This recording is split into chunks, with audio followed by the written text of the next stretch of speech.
They say money talks, but in Lagos, money can also make you deaf. Rotimi Badejo had 45 million naira, a mansion in Ikoyi, and a business that never slept. He thought he had mastered the game, but he made one smart money mistake that most successful people never survive. This is how he lost it all in 11 days, and the secret he learned while sitting in a small room in Ojoto with nothing left but his name. Rotimi grew up in Abeokuta, not the Abeokuta of tourism brochures and Olumo rock photographs, the Abeokuta of narrow compound houses where 6 families share one borehole, the Abeokuta of children who wake before 5 a.m. to hawk bread and groundnuts before school, because the money from selling is what pays for the uniform they are wearing to get there. His father was a tailor, a precise, dignified man who could look at a piece of fabric and see the shape of the thing it would become before a single cut was made. He had a small shop on Ikoyi Road. It smelled of thread and pressing starch, and the particular warm smell of a steam iron on cotton. The shop did not make them rich, but it made them stable in the way that honest, quiet work makes people stable, not dramatically, but consistently. Food on the table, school fees on time, a father who came home every evening. Rotimi was the second of 4 children. He was not the smartest in school, but he was the most alert. He noticed things. He noticed which traders in the market did well and which struggled. He noticed how the men who sold both provisions and phone recharge cards always had more customers than the men who sold only one. He noticed that the people who moved fast in Abeokuta were not always the ones with the most talent, but the ones who arrived first and stayed longest. He carried this alertness with him to Lagos at 22. He had 4,000 naira in his pocket, a small bag, and the address of a distant cousin who had agreed to let him sleep on his floor for 1 month. 1 month was all he needed.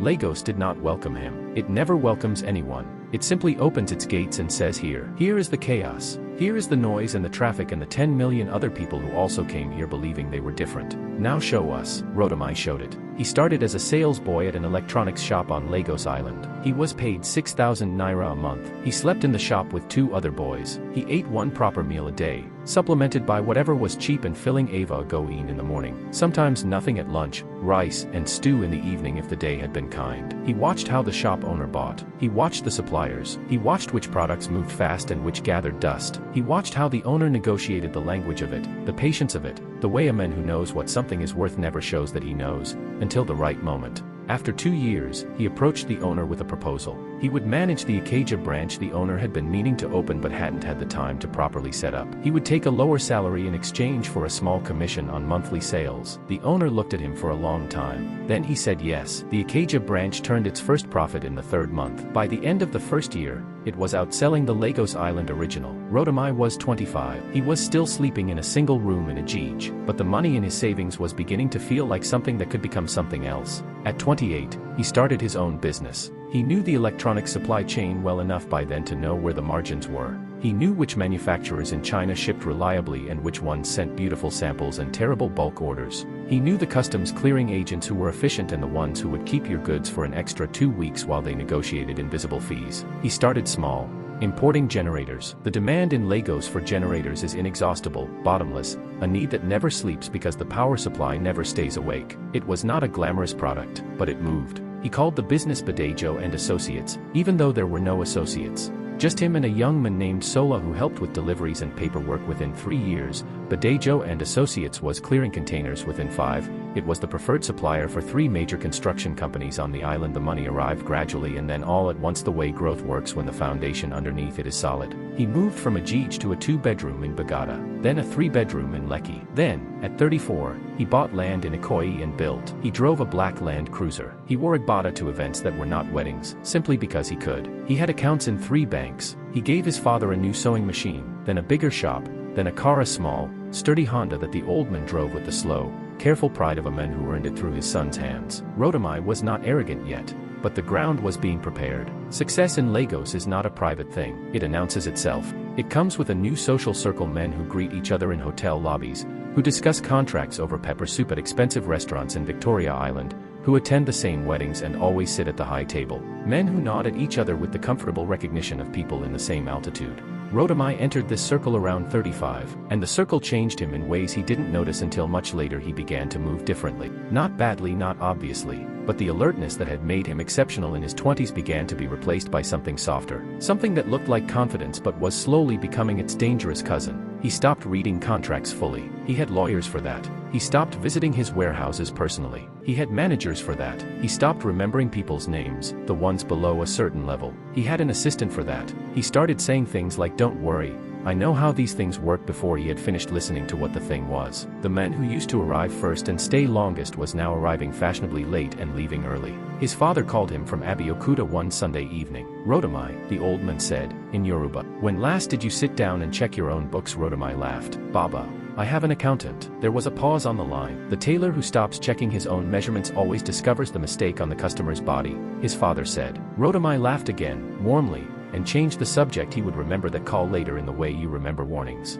His name was Daimeji Koker. He arrived in Rotimi's life the way dangerous things arrive smoothly, with excellent presentation. He was introduced at a dinner in Ikoyi Hotel by a mutual contact who Rotimi trusted, which meant Rotimi extended the trust to Daimeji without earning it separately. Daimeji was polished. He spoke about investment with the ease of a man who had done it many times. He mentioned returns that made the air in the room shift slightly. He had a Rolex that was the right kind, not flashy, just accurate, the way expensive things carry themselves. He was putting together a consortium, he explained. A real estate play. Land in Ape that was about to appreciate dramatically because of a government infrastructure project. The roads were coming. The bridge expansion was approved. There was a window, a small one, for serious men to enter before the prices moved. He needed partners with capital and vision. He said vision the way men say it when they want you to feel that saying no is a failure of imagination. Rotimi had done real estate before. He knew the Ape corridor. It was plausible. All of it was plausible. He asked some questions, not enough, but some. Daimeji had answers for all of them, precise and unhurried. Two other men at the dinner said they were in. Both were names Rotimi recognized from the social circuit. Both looked comfortable.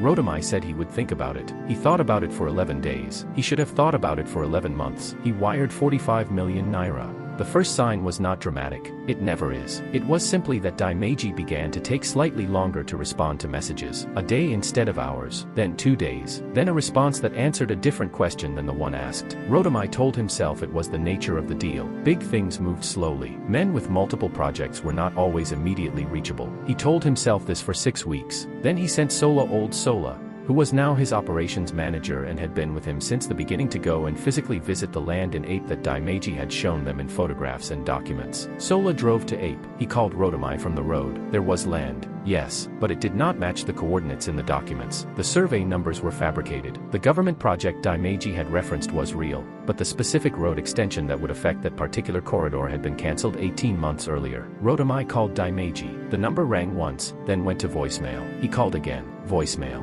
He called the mutual contact who had introduced them. The mutual contact was apologetic, confused, and very suddenly unavailable. Rotimi sat in his office in Lekki, the office with the glass wall that overlooked a slice of the lagoon, the office he had built from nothing, the office that had his father's photograph on the wall, and he sat very still for a very long time. 45 million naira gone. If it had been only the 45 million, he might have survived it cleanly, but the nature of overconfidence is that it rarely makes only one mistake. It makes several, and they wait for each other before arriving together. While investigating Daimeji, his accountant, a man he had trusted for 4 years without verification, was discovered to have been overstating expenses and pocketing the difference. Not enormous amounts, but consistent, monthly. Over 4 years, it added up to a number that made Rotimi's stomach drop when he finally sat with the real figures. His largest construction company client, the one whose contract made up 30% of his revenue, did not renew. The reason given was vague. The real reason, which reached him through the market gossip that always tells the truth eventually, was that his reputation for diligence had been quietly eroding, that the men they once trusted to show up personally and ensure quality had become a men who sent others and signed papers from a distance.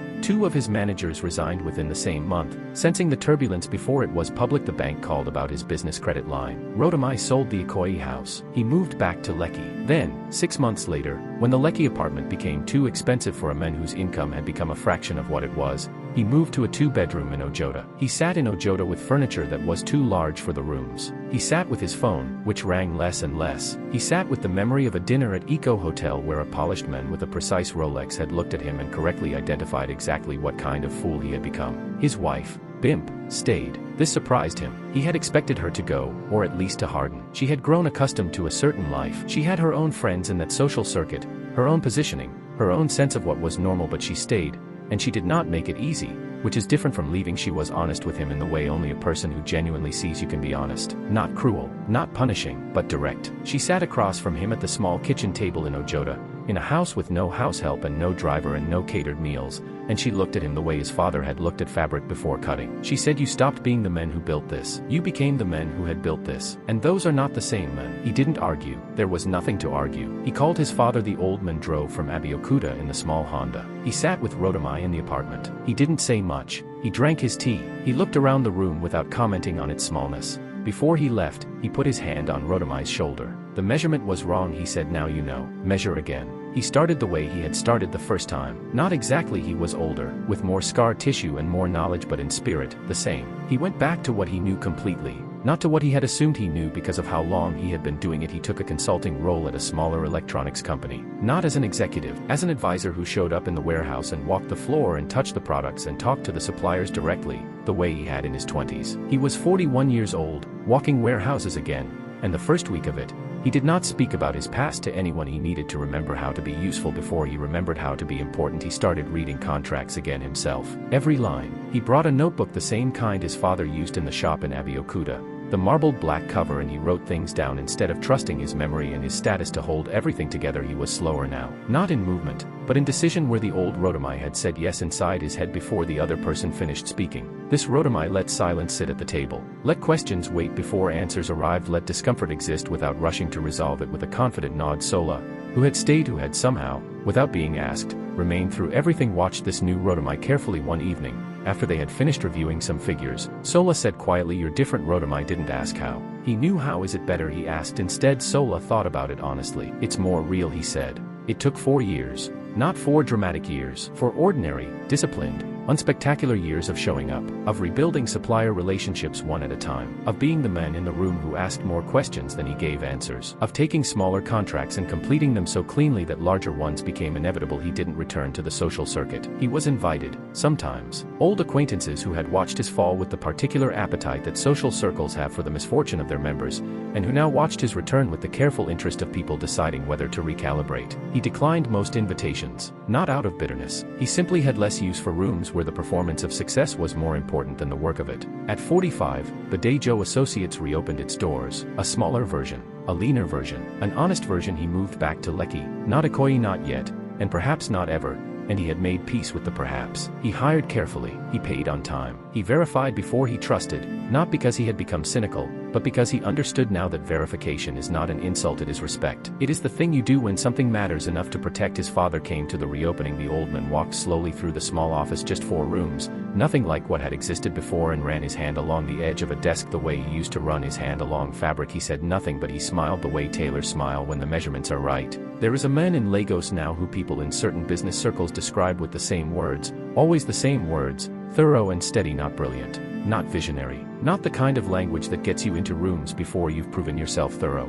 Steady. He drives himself sometimes, even though he has a driver. He visits his warehouses without announcing the visit. He reads every contract the night before it is signed, alone, with a cup of tea and the marbled black notebook. He is not the wealthiest man in his industry. He may never be again, but he is the one whose phone calls are returned quickly, because people know that when he commits, it holds. He is the one that younger men in the industry study from a distance and try to understand, because there is something about the way he moves, careful but not fearful, ambitious but not reckless, that seems different from the other men at his level. Some of them don't know the story, some of them know pieces of it, the fall, the loss, the years of rebuilding, and have drawn their own conclusions. Rotimi doesn't correct the conclusions. He doesn't tell the story often. When he does, it is usually to someone young who is standing at the edge of something large and certain and is in too much of a hurry to slow down. He doesn't tell them what to do. He just says there is a version of confidence that knows everything and checks nothing. I have met that version of myself. It is expensive company. Then he closes the notebook, and he goes back to work.